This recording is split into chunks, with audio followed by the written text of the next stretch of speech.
One of the reasons that people in the comment section, I think, are drawing links between Navalny and Julian Assange is because Julian Assange is starting a final challenge in the UK courts, in the courts of justice, to stop the extradition to the United States to face spying charges.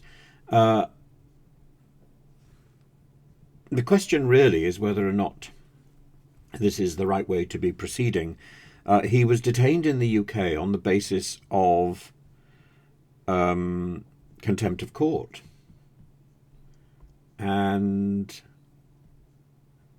it seems ridiculous that he's been kept for so long on so little evidence, and that he's been fighting extradition for more than a decade, including those 7 years in the Ecuadorian embassy, and the last 5, of course, in a high security prison for somebody who is clearly not a flight risk and not a violent offender. This seems absurd.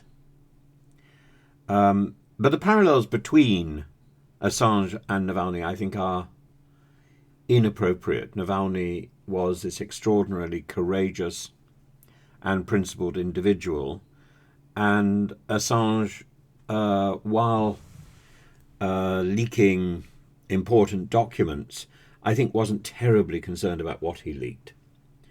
And I think there's something to be said about transparency. I'm not convinced that Assange was the person to do it. At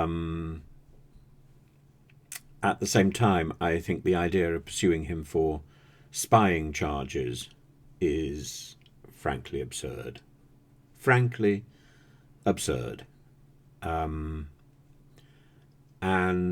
we would be better off wiping our hands of this problem and finding an excuse to get him out of prison. I don't think somebody of Assange's background and the charges against him deserves to be in Belmarsh prison in the same way. That there are other people who equally have upset the system.